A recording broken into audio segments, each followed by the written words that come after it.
Durante el 28 de agosto de 1789 en Francia, en la Asamblea Nacional sucedería un suceso que cambiaría el orden de la historia. Un hecho que haría que se transitara desde el antiguo régimen al nuevo régimen. Estamos hablando de la Declaración del Hombre y el Ciudadano. En este se pondrían las ideas que serían la base del nuevo régimen político y social, porque propondría dos tendencias que serían la base del pensamiento del nuevo régimen: el liberalismo y el republicanismo. En el caso de las ideas republicanas, como la idea que el ciudadano tiene derechos, la nación debe contar con soberanía y nuevas formas del funcionamiento político del Estado. Y las ideas liberales, como la idea de que el Estado garantiza la libertad individual. Pero, ¿por qué este documento cambiaría la estructura política del antiguo régimen? ¿Qué es el antiguo régimen? ¿Cómo surgieron las ideas republicanas y liberales? ¿Qué es el republicanismo? ¿Qué es el liberalismo? ¿Cuáles fueron las causas y consecuencias de esta nueva corriente de pensamiento? Lo veremos a continuación. Vamos a la intro. Republicanismo y liberalismo, las bases del nuevo régimen. El debilitamiento del antiguo régimen. Durante el siglo XVII y XVIII empezaría una alteración del antiguo régimen. El antiguo régimen era una denominación para referirse a una forma de gobierno en que el monarca tenía súbdito. Tenía una economía autárquica dentro de su territorio y también estaba caracterizado por la imposición de la religión. Pero esto se verá alterado por la necesidad de cambios, como establecer lazos comerciales, fomentar la educación con universidades y el debilitamiento del feudo y el surgimiento de las ciudades. ¡Se fueron mis siervos! ¿Ahora quién va a encargarse de mantener las tierras y proteger el castillo? ¡Oh, maldita sea! ¡Me quedé solito! Algunos monarcas se rehusaron a cambiar su sistema político y otros sabían que era necesario para aumentar su poderío un cambio.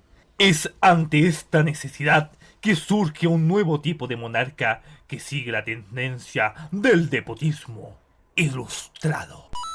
Pero, ¿qué es el despotismo ilustrado? Es una forma en que un monarca realiza actividades ilustradas en busca del mejoramiento de la sociedad y el bienestar de un pueblo mediante la implementación de reformas.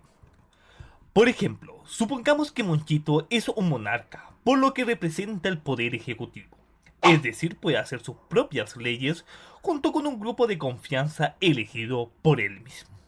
Y también es el poder ejecutivo, es decir, es la representación del gobierno y se encarga de ejecutar estas leyes. Y además es el poder judicial, por lo que pueden poner sus propias medidas para mantener la seguridad del reino. Entonces, como Chito es un monarca ilustrado, recibió la luz del conocimiento y fomentará en reformas económicas, sociales y educativas. Por ejemplo, el 20% de la recaudación de impuestos del reino serán destinadas para reformas educativas. Estas obras podrían traducirse en la construcción de colegios con el apoyo de la iglesia o la construcción de universidades. Ahora supongamos que Monchito quiere un reino con tecnología de punta, por lo que quiere construir un molino de agua. Pero para su funcionamiento requiere de hierro, para hacer unas paletas para el caudal de agua. Pero en su reino no hay hierro, entonces tendría que establecer un pacto con otro reino. Un pacto comercial en donde se establezca la libertad de comercio a cambio del beneficio de ambos reinos. Rey Maximiliano, te propongo lo siguiente. Te permito vender zanahorias en mi reino, siempre y cuando tú me vendas hierro a bajo costo. Rey Monchito, me parece bien el trato, así que entre los dos ya tenemos un pacto. El caso del despotismo ilustrado se puede ver en monarcas como Catalina la Grande de Rusia, que hizo reformas de justicias, reforma de educación promoviendo la educación de mujeres, reformas fiscales y reformas militares. Por lo cual es una representación de la ilustración, la búsqueda del conocimiento en la comunidad.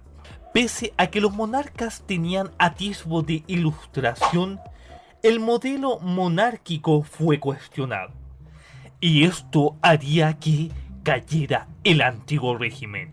¿Pero por qué? ¡Son, son, son, son! Pero antes de contarte esto que es muy importante, tengo que contarte algo aún más importante. Así que acércate. Acércate que te voy a contar un secreto. Escucha muy bien, querido espectador. Suscríbete a mi magnífico canal para llegar a los 1000 suscriptores. De esta forma entraré a la élite de YouTube. Así que por favor, apóyame y suscríbete.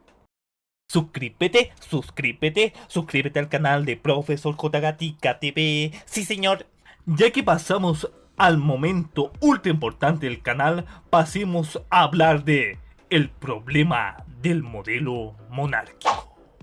Pero ¿qué pasaría si el monarca no es una persona ilustrada? Por el contrario, es flojo, no hace reformas tributarias favorables para los ciudadanos y el dinero de los impuestos lo gasta en banquetes y lujos para su mujer. Este es el caso de Luis XVI. Tenía un déficit fiscal y no tomaba en cuenta las demandas populares. No fomentaba las políticas para disminuir la desigualdad como la educación. Esto iba a generar el descontento de la población. Todo esto causó que se cuestionara el antiguo régimen, es decir, la monarquía. Y se empezó a buscar un modelo que permitiera restarle poder al gobernador o al monarca, por lo que se recurrió a lo que se denominaría republicanismo. El republicanismo tiene su origen en la Edad Antigua en Grecia, en la ciudad-estado de Atenas, donde se estableció una forma de gobierno en que los ciudadanos participaban directamente en la toma de decisiones, a través de la asamblea. El modelo buscaba que el poder estuviera en manos del pueblo y no de una élite gobernante o de un monarca. Ahora debemos tener en cuenta que teorizar sobre esto es muy sencillo, pero llevarlo a la práctica fue muy difícil.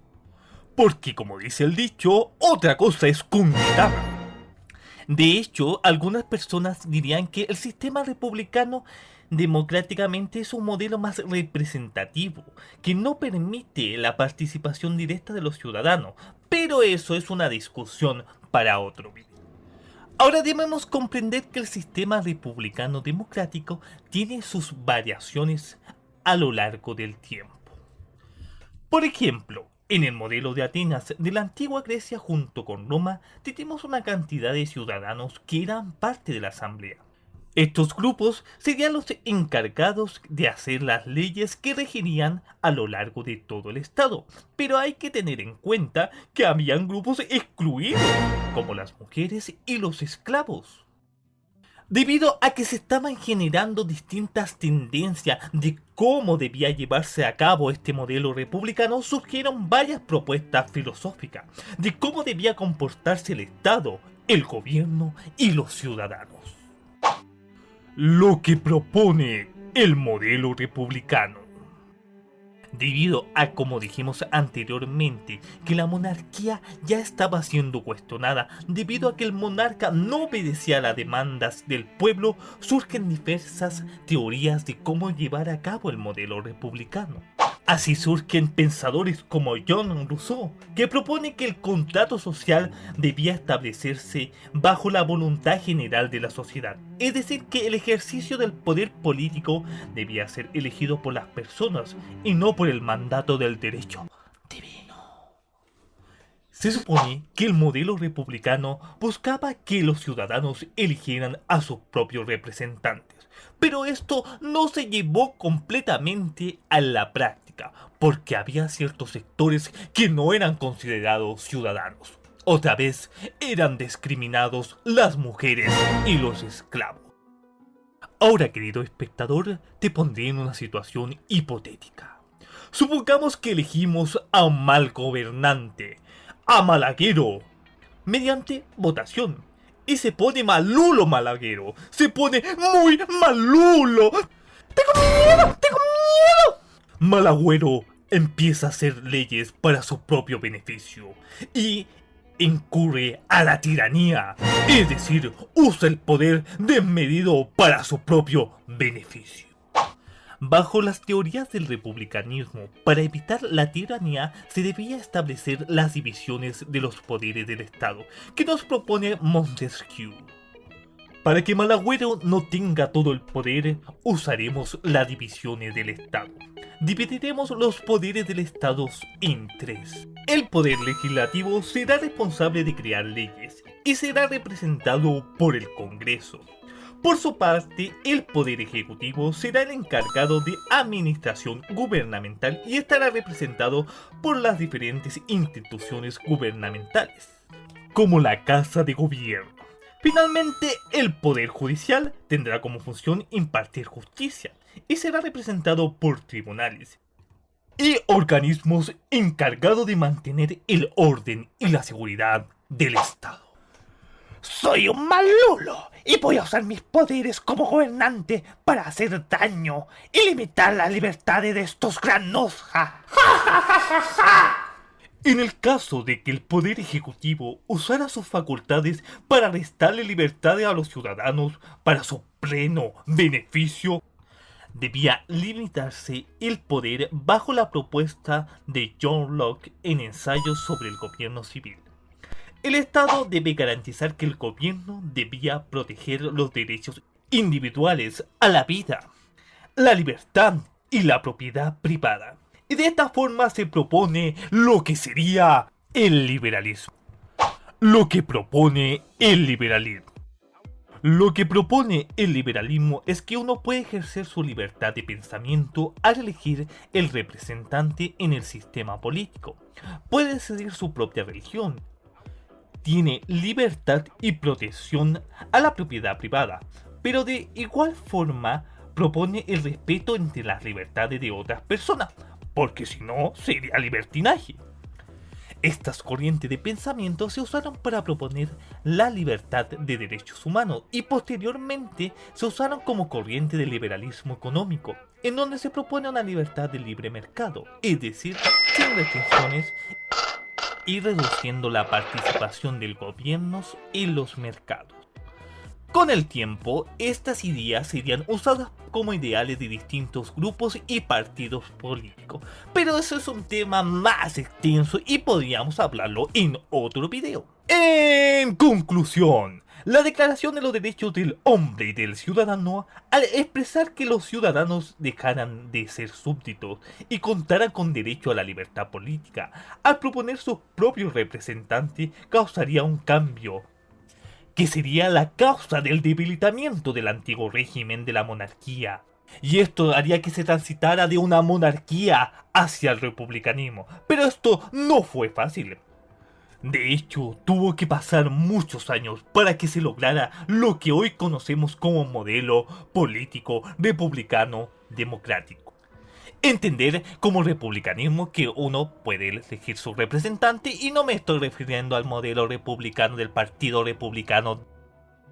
Después de la muerte del rey Luis XIV en Francia, se vivió un periodo de inestabilidad que incluyó la Revolución Francesa y posteriormente el golpe de estado liderado por Napoleón Bonaparte.